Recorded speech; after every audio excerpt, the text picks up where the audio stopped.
So I made a video about a week and a half ago, and I um, I'm starting to realize how difficult and perhaps pointless it is to talk about politics in video games, and maybe I need to leave politics out of video games and video game discourse.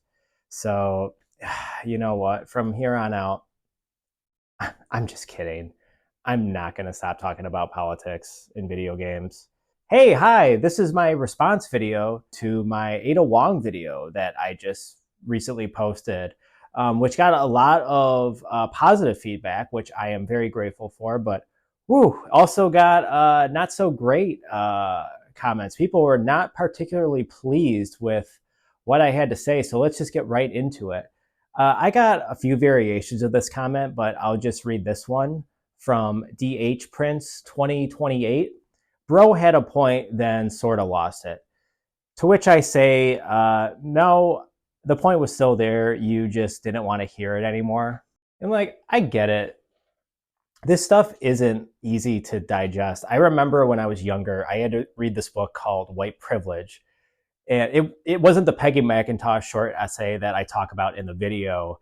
It was a 300-page paperback book talking about how I might have white privilege. And I remember it making me so angry and frustrated, not because I was discovering that there was so much injustice around the world that I could no longer really turn a blind eye to, but to the fact that I had to reckon with the potential reality that I was born, lucky, being both white and a man. And that isn't a pleasant thought. It's quite frankly pretty inconvenient. But I'm grateful that I went through that process and really kind of like self-reflected on it. Like, I wouldn't change that for anything. It's not like I don't think I'm a more miserable person because of that. I feel like now I am less ignorant. I try to be a fallibilist. A fallibilist is somebody who is able to set aside their kind of like anger and their emotion. I'm not saying I always am able to set aside my anger. I am just as capable of angry outbursts as anyone else. But what a fallibilist is able to do is hear an argument as compassionately and objectively as possible, and maybe even change their mind. But if you were legitimately confused at any time during the video, I will say that I've kind of gone back and forth on this, and now knowing what I know about the video, the stuff that was interesting to people, or at least got people to react, was the stuff about misogyny and white privilege. So if I were to do the video over again, I would maybe leave out the Baudrillard stuff about seduction in the last like 10 to 12 minutes of the video, even though that's when I like use Lily Gao's voice. So I would either like reformat that or repurpose it into its own video, or I don't know what I would do with that. But if you were confused, I'm still new to this whole content creation thing. So yeah. Ben Yang 2427 says, I think Uploader has a good heart, but there's a fine line between being mindful towards others and constantly virtue signaling. Coming from an Asian guy myself who has experienced some instances of racism living in the West, I disagree with Lily Gao's assessment of the situation, although she doesn't deserve those threats, along with Uploader's constant virtue signaling. When you're constantly virtue signaling to a certain demographic, you subconsciously view them as being less than you. I'm really glad I got this comment. I've thought a lot about this. First of all, I just want to say I really I'm really happy you kept calling me an uploader. I thought that was hilarious because I kind of like cringe with this whole idea of being a YouTuber or a content creator. I think I'm just going to call myself an uploader from now on, because there's something like very working class about that I really appreciate. But yeah, in regards to the virtue signaling, I hear what you're saying. Again, like, and I get it, like I'm still like a relatively new uploader. So I understand being suspicious of someone maybe just doing this for clout or likes or clicks. But my main goal, my intention with this channel is to produce thought-provoking content. I think if I wanted to virtue signal, and I don't know, maybe I subconsciously kind of am. I think anybody who is using a social media platform uh, does want to have some kind of like influence or power. I think anybody who like says otherwise is ideologically suspicious. And it's not like I want a channel where people just agree with each other, because this stuff has not been talked about in video games, in video game discourse uh, for a long while now. But I will also say that I am so bored of this notion that anybody on the left or anybody who points out misogyny or racism in video game discourse is just automatically labeled as either woke or as being virtue signaling. Like, can we get like new ideas, guys? Like, especially when identity politics has kind of favored right-wing takes and ideologies far more than left-wing. Think of like the channel Melanie Matt Go Boom, which I talked about in my video. She's able to identify as anti-queer, anti-gay, anti-trans, and is able to say like pretty outrageous things and get away with it with no repercussions. Like, I'll show a couple of clips of what she said. So here. To the woke mob because they have no power. It is a bunch of demonic ideology that they have taken on to try to make themselves appear righteous, because even Satan tries to appear as an angel of light. But it is demonic, it is stupid, it is gay. LGBT is not an identity. It's not real. It is all sin that goes against God's design. And I said, and this got me thinking, like, again, I'm addressing Ben Yang's comment. Like, I'm guessing you're a Zoomer. I don't know, maybe you're a millennial.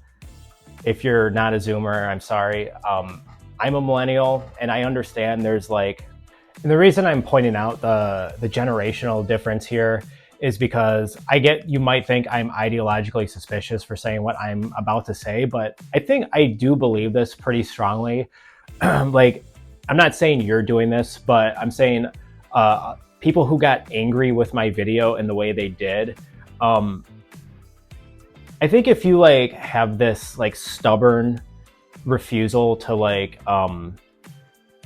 set aside, like I was saying about being a fallibilist, like if you have this stubborn refusal to like maybe change your like preconceived notions or your ideology in order to like listen to an argument and maybe think about it and reflect on it in a way where maybe you can change your mind even just a little bit, I do believe that.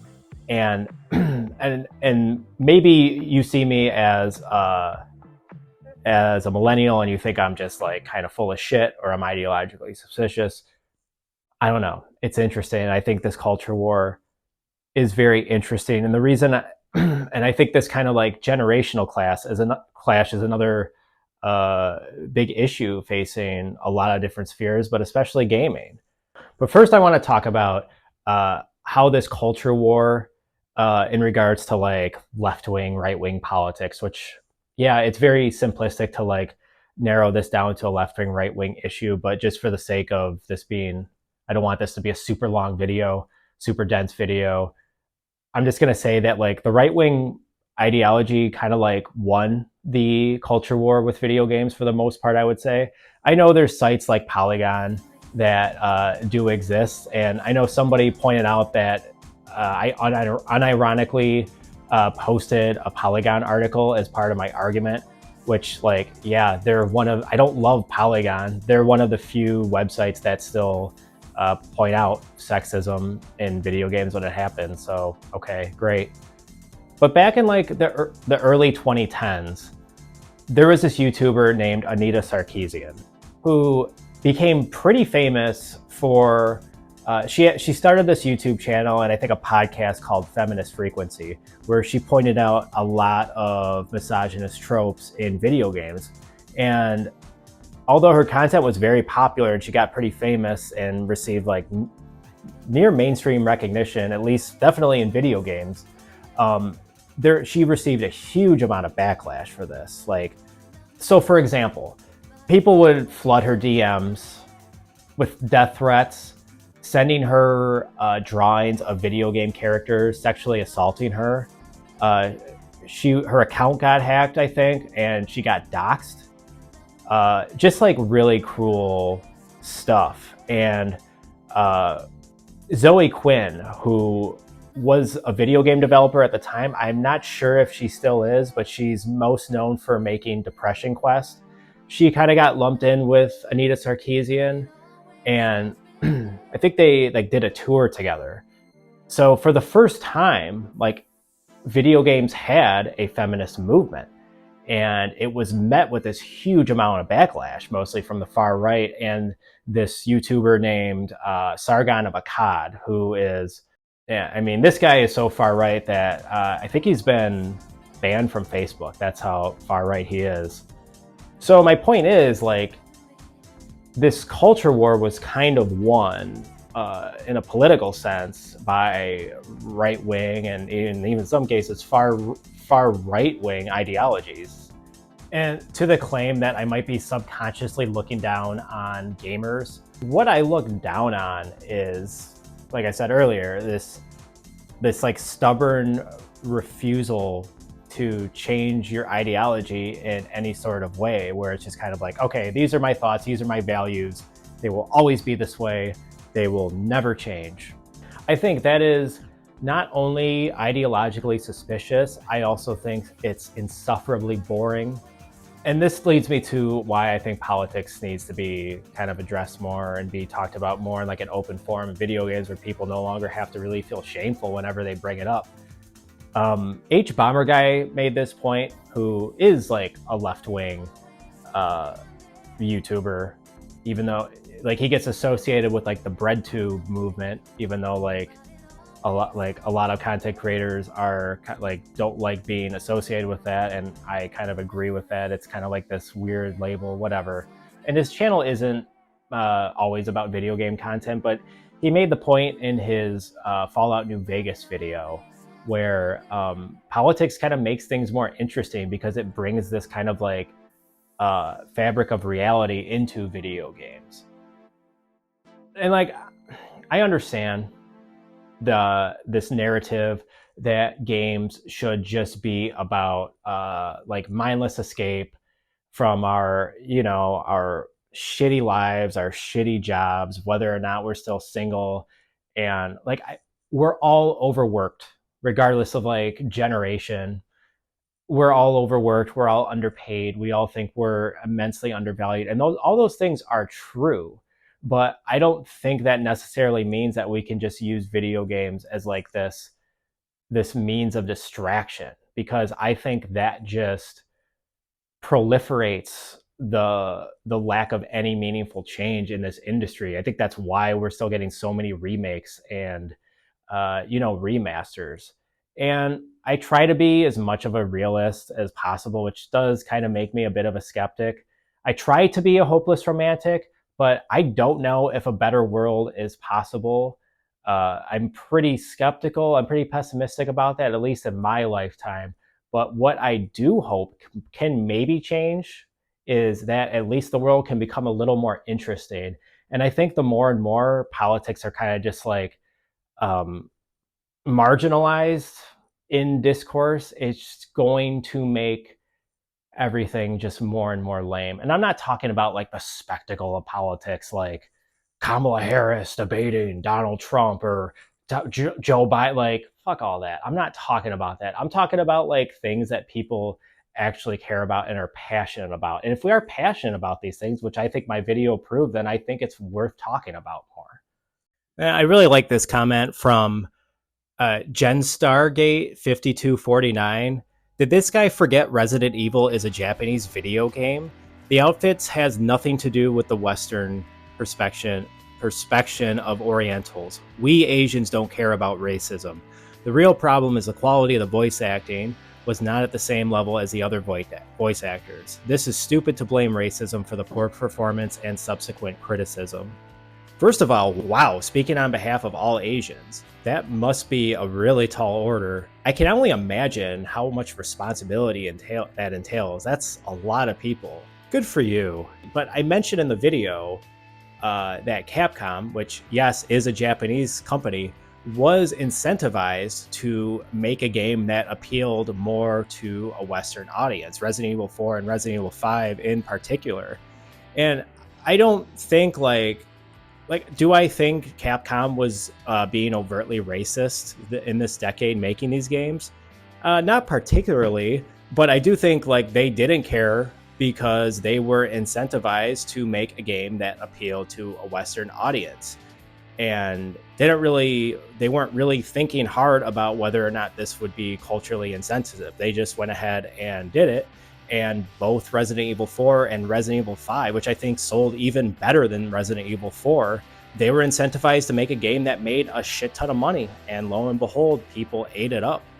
And I think a net positive in this situation is I don't think Capcom would make a game like Resident Evil 5 today. Maybe you think that's too woke, though. I don't know. But yeah, Shinji Mikami has admitted that this was a game that was designed to be more appealing to the West. And the early Resident Evils from the 90s, they were set in a Midwestern town. But they weren't as overtly kind of militarized as Resident Evil 4 and Resident Evil 5 were, which were both games that happened after post 9/11. The classic Resident Evil trilogy, and even the couple of games that came out after that trilogy, like the Resident Evil 1 remake and Resident Evil 0, they were so predicated on this survival horror notion. Whereas Resident Evil 4 and Resident Evil 5 became more of a survival action thing.